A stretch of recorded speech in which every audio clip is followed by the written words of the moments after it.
Look, the panel discussion I've referred to is really an opportunity to bring forward some key people who have been opinion shapers, thinkers and leaders in this space over the course of the Congress.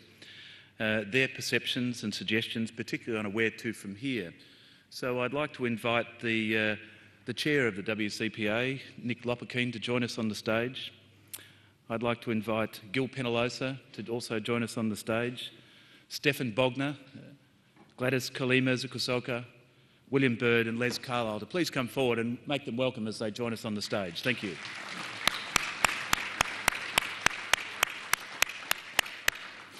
Just while we get everyone up here on the stage, and some may still be, I haven't seen Gil stand up and come forward at the stage, but while we're doing that, just some reflections, and I haven't yet, Les, got it organised. I think Les is a bird watcher, and there was a word went out earlier on, where can I go in Melbourne to see some really cool birds? And so, Les, we've got the venue organised, I understand. We've even got a guide organised, is the way it works, I believe. But for those who are not within the bird watching fraternity, you'll have to forgive us, but you must understand that the best birds in this part of the world are most easily accessible at the Melbourne Sewage Treatment Plant, a very famous wetland destination which is actually internationally recognised under the Jamba-Camba Convention as a world-class wetland destination in its own right, as well as being Melbourne's water supply. So, Les, you'll have a great time this morning. So I'm looking for Gladys. Gladys is not here at the moment, as far as I can see. Stephen Bogner is obviously not here as well. William Bird. I saw him downstairs and he said he was just going to a quick meeting. Okay, well, Stephen's on the way. Well, that's a nice sequence in a way, because we've got our first two starters, and to that extent, and by the time the panel really fully forms, we'll have a very lively conversation, I'm sure. But remember that this is about perceptions and suggestions, and who better in that sense, and I'll ask you, Nick, to kick off, but who better in that sense to reflect on these things? Nick, of course, as you will have recognised, has not only guided the IUCN WCPA for a considerable period of time, but bringing his vast experience from Canada, but also with helping to organise the 2003 World Parks Congress and many events in between, is ideally placed to reflect on what's been happening here, what may have been achieved, and indeed some thoughts on direction. So, Nick, can I ask you to just kick off in that space? Thank you. Thank you very much. Is that working? Maybe as a first order of business is, before reflecting, is to thank the organizers on behalf of all of the international delegates, that this has been a wonderful opportunity for us to come and be a part of this, so thank you.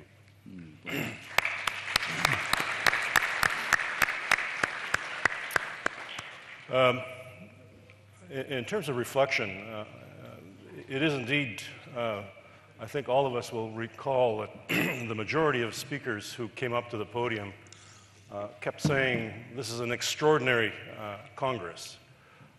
And the reason they were saying extraordinary, I think, is because of the fact that we were able to see the unusual in a sense that it wasn't the usual conservationist talking to a conservationist and saying, why is it that people don't understand us? Why don't people understand this very critical issue? And I think what this Congress has exposed to us is that indeed there are other people who share the values that the conservationist community has held closely to their heart. And so what we've seen over the course of the history of conservation and protected areas has really been put on its ear at this particular Congress. What we've seen is we've seen integration of certainly the perceptions of different perceptions, the integration of different faculties, different views, and this, I think, is what people kept talking about as a watershed Congress, and I think that's an important element that I'm taking back with me, that this has indeed been very effective at bringing together different perspectives and finding out that we all have the same thing in common. To that end, Nick, I think that's a good rounded global view, and I'll come back to you in a moment, but we've got to also think about where to from here, and that will be an important part of the dialogue. But, and I'd just like to welcome our other speakers to the stage, and what I love about people in this business is flexibility, and so I'd reflected that Gil may well be here. Harry Bernstein has agreed to join us at very short notice. So to that extent, Harry, thanks and welcome to the stage. Much appreciated. I'm going to come to you because there's a couple of key things I want to draw out from that. But I'll move now to Les and ask Les to equally just reflect on your sense of it. I think for me the most amazing thing about the conference has been the fact that absolutely everybody that's been here has been articulating exactly the same concept from a different perspective. For me, the story is what it's all about. If we're going to motivate other people to believe in this Congress is the start of a process. It's not an event. It's not finished today when we all leave. This is the start of what we need to do to take it forward. And that was reflected by all of the presenters. They all told stories that we can take away, starting for me with Tim Flannery and his description of how Australia was formed and how all the wildlife was formed in Australia, which is absolutely mind-boggling. It should be fundamental and in every Australian's heart and mind, but it isn't. And we need to work out why and address that directly. So from a private sector perspective, we have only one objective, and that's to make money. If we don't make money, we can't save anything or look after and help anyone. So resource utilization is a fundamental part of that commercial equation, and it has to be done sustainably. So the impact and the management influences that are brought by state conservation authorities are a critical part of the survivability of that equation. And the parks and the health, the direct connection between parks and health is something we've all been suspicious of or actually seen. People standing crying in the car park of a lodge before they leave, saying that the lodge and the people have touched their soul. They never talk about the lions touching their soul, they talk about the people having touched their souls. So the people that work and live in these places are a fundamental part of what our future is going to be, and I hope that this is the start of a process and not an event. Thank you, Les. In that sense, I'll ask you another question on this because, not uniquely, but you're very well placed to think about what we've been discussing here from a multicultural perspective. South Africa and the countries within that radius have a very diverse multicultural background and makeup. And how do you think this plays out in the context of a very diverse multicultural community?